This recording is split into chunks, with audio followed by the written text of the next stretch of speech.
Selamat pagi Bu Agus, selamat siang. Kami dari kelompok Kimia 1 beranggotakan Ibrahim Dian, Dami Jonathan dan Gavrila Lubis ingin mempresentasikan tentang termokimia sebagai tugas akhir kami. Data akan diberikan oleh Dami.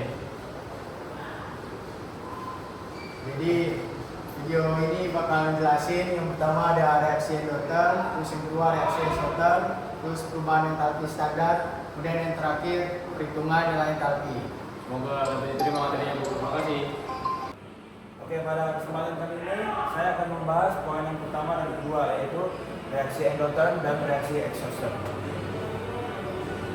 Sebelum kita masuk ke dua poin yang tadi, kita harus mengetahui dulu apa itu termokimia. Jadi termokimia itu adalah cabang ilmu dari kimia yang mempelajari tentang perubahan energi, khususnya energi panas. Di mana fokus utamanya itu mengukur dan memahami bagaimana panas menyerap atau mengeluarkan saat reaksi kimia ini berlangsung. Kita perlu di termokimia ini kita perlu mengetahui apa itu sistem dan lingkungan. Di mana sistem ini adalah merupakan bagian dari alam semesta yang dipelajari. Dalam konteks termokimia, sistem bisa berupa gimana sih ngomongnya? Dalam termokimia penting untuk memahami sistem dan lingkungan, di mana sistem itu adalah bagian dari alam semesta yang sedang dipelajari. Dalam konteks termokimia, sistem bisa berupa reaksi kimia yang sedang berlangsung di dalam tabung, larutan, atau bahkan proses pembakaran di reaksi kimia. Lalu yang kedua, lingkungan adalah segala sesuatu yang berada di luar sistem dan mempengaruhi atau dapat dipengaruhi oleh sistem. Lalu, contohnya juga sistem dan lingkungan. Ya boleh.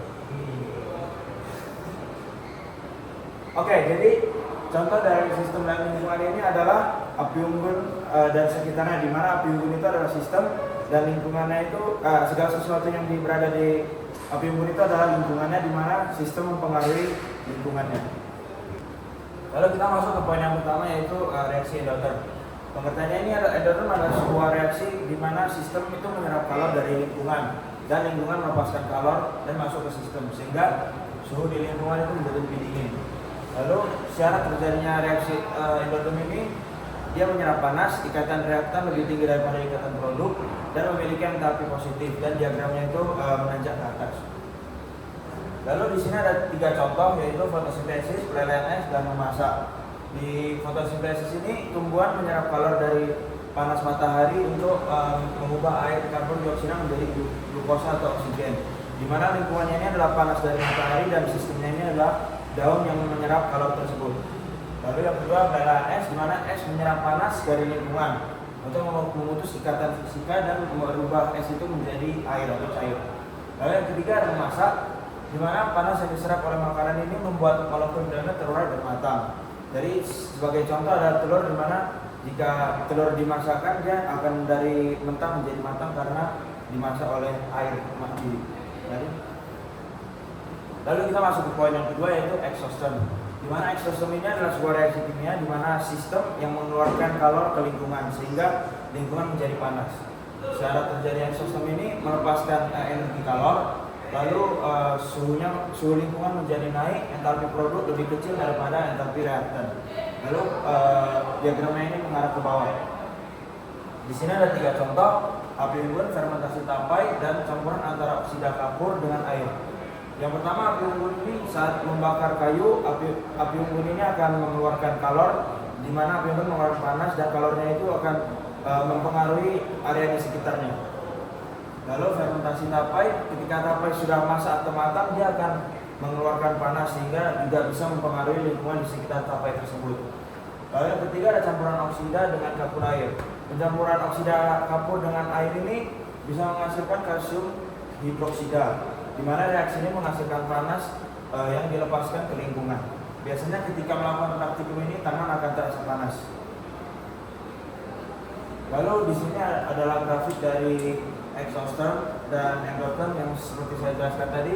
Exotherm itu grafiknya turun dari reaktan ke produk dan entalpinya itu menghasilkan entalpi negatif.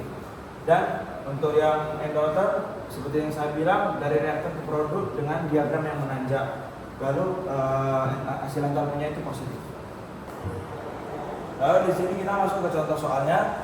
Yang pertama, sebuah reaksi kimia terjadi dalam tabung reaksi, di mana asam asetat bereaksi dengan natrium bikarbonat menghasilkan karbon dioksida, air, dan natrium asetat. Reaksi ini melepaskan energi sebesar 100 kJ. Lalu yang ditanya, apakah reaksi ini eksoterm atau endoterm? Dari nomor 1 ini kita sudah mengetahui apakah ini eksoterm atau endoterm dari kalimat yang di sini, yaitu reaksi ini melepaskan energi sebesar 100 kJ. Dimana kalau melepaskan kalor itu adalah sebuah reaksi eksoterm, di mana sistem melepaskan kalor ke lingkungan yang membuat lingkungan menjadi panas. Jadi nomor 1 ini jawabannya adalah reaksi eksoterm. Lalu yang kedua, pada proses fotosintesis, tumbuhan menyerap energi matahari untuk mengubah karbon dioksida dan air menjadi glukosa dan oksigen. Reaksi fotosintesis ini dapat digambarkan sebagai berikut. Di sini ada 6CO2 tambah 6H2O sama dengan C6H12O tambah O2. Lalu yang ditanya, jika energi yang diserap dari lingkungan selama proses fotosintesis adalah 2800 kJ, apakah reaksi ini termasuk endoterm atau eksoterm? Ini sebenarnya soalnya hampir sama dengan nomor 1, di mana kita bisa melihat kata kuncinya ini di sini, yaitu jika energi yang diserap dari lingkungan, berarti sistem menyerap kalor dari lingkungan, di mana berarti nomor 2 ini adalah reaksi endoterm, di mana reaksi endoterm itu adalah sebuah reaksi di mana sistem yang menyerap kalor dari lingkungan yang membuat lingkungannya menjadi dingin. Kemudian kita bakal masuk ke poin yang ketiga, yaitu entalpi. Sebelumnya apa sih entalpi itu?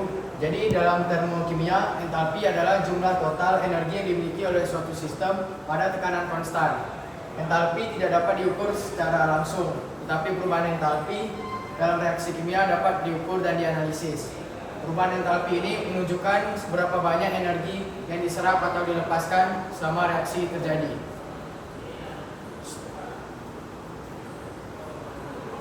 Kemudian perubahan entalpi standar. Perubahan entalpi standar adalah perubahan entalpi yang terjadi ketika satu mol zat bereaksi di bawah kondisi standar.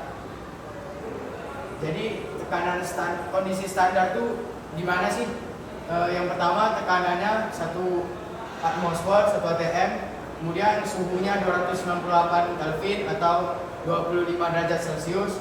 Kemudian keadaan fisiknya itu zat berada dalam bentuk fisik normal pada suhu dan tekanan standar. Misalnya gas pada suhu 25 derajat Celcius, cairan pada suhu 25 derajat Celcius juga, dan padatan juga pada suhu 25 derajat Celcius. Jadi di entalpi itu ada unsur diatomik dan unsur poliatomik. Kalau unsur diatomik itu unsur yang terdiri dari 2 atom. Kalau poliatomik itu lebih dari 2 atom. Contohnya bisa dilihat seperti yang di sini. Kemudian baru kita masuk ke entalpi pembentukan standar. Bisa dilihat di kayak gini bentuknya. Kemudian kalau entalpi pembentukan standar itu membentuk satu senyawa dari unsur-unsur di bawah keadaan standar. Contohnya seperti reaksi pembentukan air H2O. Dari makna terdiri dari unsur H2 yaitu hidrogen dan oksigen yaitu O2. Kemudian yang kedua itu entalpi penguraian standar. Ini tuh satu senyawa kemudian diuraikan menjadi unsur-unsur yang dalam senyawa tersebut di bawah keadaan standar. Contohnya seperti di sini itu reaksi penguraian air H2O menjadi hidrogen H2 ditambah dengan oksigen O2. Kemudian yang ketiga ada entalpi pembakaran standar. Oleh pembakaran itu bereaksi dengan oksigen untuk menghasilkan karbon dioksida dan air pada kondisi standar. Contohnya itu seperti pembakaran gas metana tambah dengan 2O2, kemudian baru menghasilkan karbon dioksida dan H2O itu air.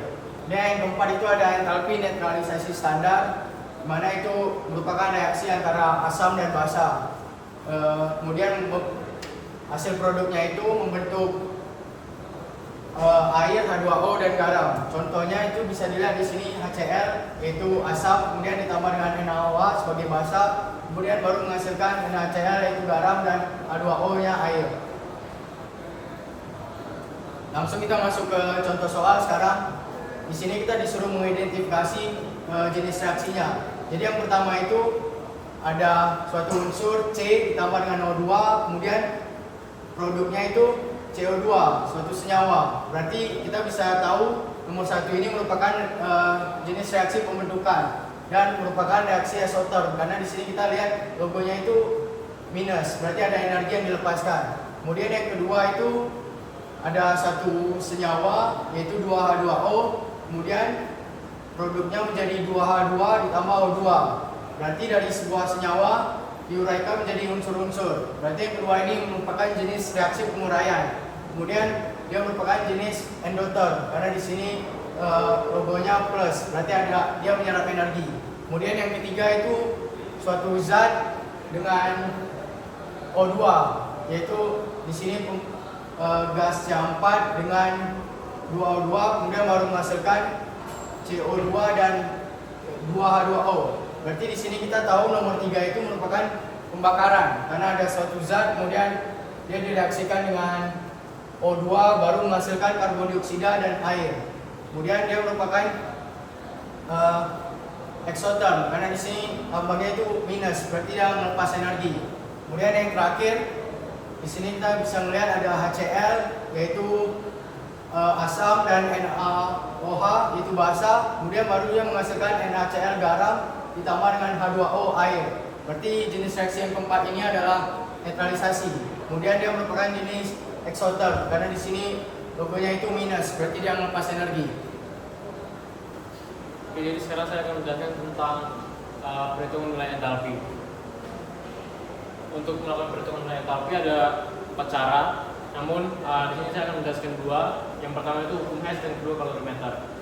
Untuk hukum Hess itu adalah sebuah hukum dalam kimia fisik untuk menentukan ekspansi Hess dalam siklus Hess. Nah, hukum ini tuh digunakan untuk memprediksikan perubahan entalpi dengan menerapkan hukum kekekalan energi. Hukum Hess dapat digunakan untuk menghitung jumlah entalpi keseluruhan proses kimia walaupun menggunakan urutan reaksi yang berbeda. Yang kedua, kalorimeter. Kalorimeter ini merupakan alat yang digunakan untuk mengukur jumlah kalori yang terlibat dalam suatu reaksi kimia atau perubahan fisik. Nah, kalorimeter ini juga sama seperti hukum Hess, keduanya bekerja berdasarkan hukum kekekalan energi.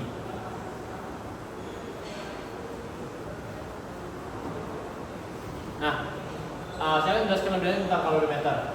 Kalorimeter ini dibagi menjadi 2, yaitu kalorimeter air atau larutan dan kalorimeter bom.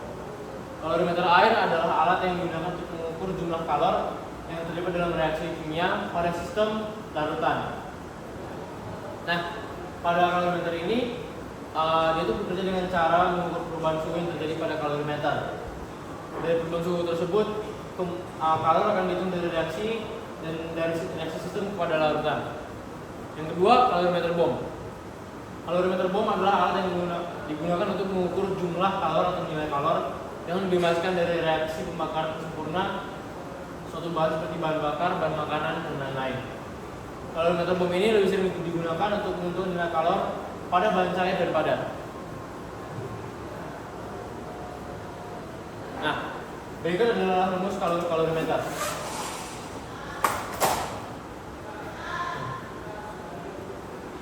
Di sini bisa dilihat yang pertama QS atau Q system, rumusnya adalah M kali C kecil kali delta T.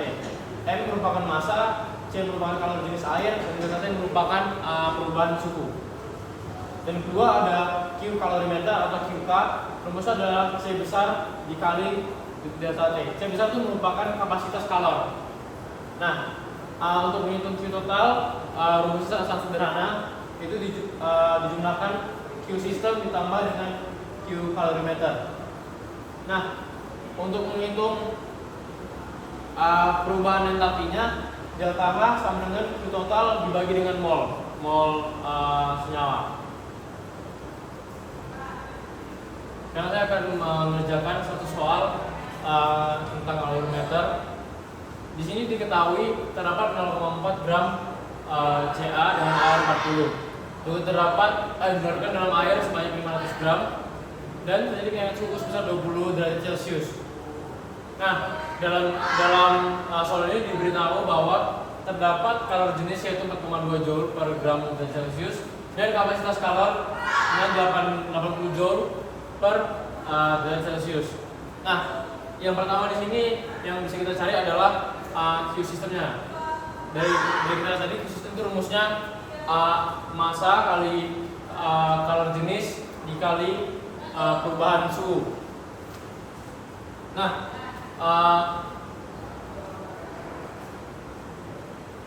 gimana lupa. Aku dulu pause. Oke. Nah, jadi pertama sekali kita tuh bisa melihat bahwa di sini terjadi kenaikan suhu, sehingga nanti perubahan entalpinya pasti minus karena dia merupakan exhaustor. Nah, karena di sini yang kita cari itu adalah Q system dan Q kalorimeter, sehingga dapat kita tuliskan minus dalam kurung massa kali kalori jenis C kecil dikali delta T ditambah kapasitas kalorimeter dikali delta T tutup kurung per mol. Nah, molnya ini dapat kita hitung dengan massa per AR 0,4 per 40, hasilnya adalah 0,01 mol. Nah, sehingga ketika kita kerjakan, kita akan mendapatkan hasil sekitar 4.360 kilojoule per mol. Nah, seperti itu hasilnya. Saya tidak bisa menuliskan di papan karena videonya habis, jadi saya akan menempelkan foto di sini. Nah, usulan kedua untuk hukum Hess, ini ada soal berbentuk diagram. Jadi secara program kita harus mencari apa yang ditanya dulu. Pertama ditanya itu 1 mol H2O. Nah, sehingga di sini kan berarti masih ada 2 H2O, berarti ini masih pembentukan 2 mol. Sehingga nanti seluruh hasil akhir harus dibagi 2 untuk mendapatkan hasil 1 mol. Nah, kita lihat di sini 4H tambah 2O itu merupakan pembentukan dari 2H 2 tambah O2, dan 4H tambah 2O itu dapat dibentuk menjadi 2H2O. Nah, karena di sini yang kita membentuk itu adalah H2O, sehingga kita bisa ubah ini menjadi penguraian, sehingga bentuknya adalah 4. Cepat tanya.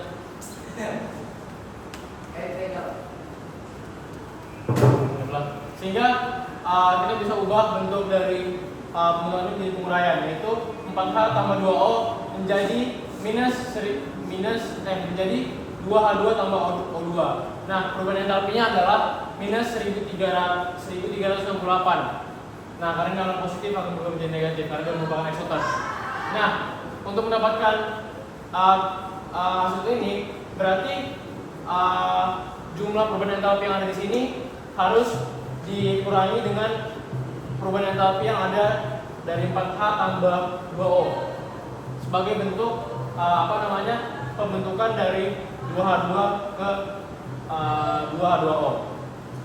Nah, caranya gimana? Caranya berarti minus 1368 dikurang minus 1852. Hasilnya adalah minus 484 kilojoule. Nah, karena itu merupakan hasil dari pembentukan 2 mol, untuk mendapatkan hasil 1 mol kita harus membaginya dengan 2. Sehingga dapatkan hasil dibagi 2 adalah minus 242 kilojoule. Hasilnya adalah E untuk pertanyaan kedua. Sekarang saya akan mengerjakan soal nomor 3 tentang perhitungan nilai entalpi. Pertama, ini karena belum setara, kita setarakan dulu. Ini ada 3, sehingga kita harus membuat ini menjadi 3 dengan cara mengalikan dengan 3/2. Nah, sekarang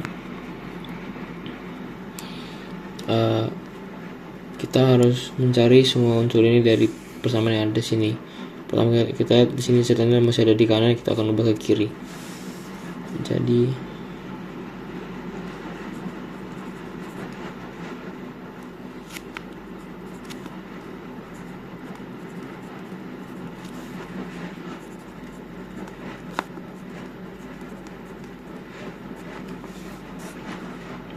202,9 plus 202,9 karena kita mengubah dari pembentukan ke penguraian. Oke, yang kedua karena diminta tuh ZNO ini akan masih ada 2, sini kita bagi dulu dengan 2. Kalau kita bagi 2 berarti hasilnya harusnya adalah Zn tambah setengah O2 jadi ZNO. Jangan lupa nilai perubahan entalpinya juga dibagi 2 sehingga delta H sama dengan 348 minus. Oke, setelah itu persamaan terakhir sudah setara seharusnya, sehingga kita tinggal tulis ulang aja.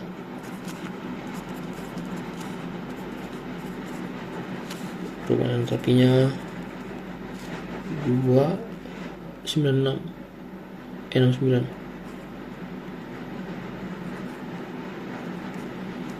Oke. Nah, setelah itu kita bisa coret-coret yang ada di sini. Karena di sini minta ZNS tambah O2 3/2 O2 tambah ZNO tambah SO2. Kita coret yang tidak perlu. Pertama ada S, coret dulu S. Setelah itu O2 ditambah ZN coret. Kemudian ini semua ditambah menjadi ZNS tambah 3/2 O2 menjadi ZNO tambah SO2. Delta-nya adalah sekitar tadi setelah saya hitung sehingga perubahan adalah minus 414,2. Ini adalah salah satu cara mengerjakan persamaan perubahan nilai entalpi dalam bentuk persamaan dari hukum Hess. Baik, sekian dari video presentasi kami. Terima kasih sudah mendengarkan Bu. Semoga ibunya paham dan mengerti apa yang kami jelaskan. Dan maaf apabila ada kata atau sikap kami yang tidak enak. Kami ucapkan terima kasih. Terima kasih Bu.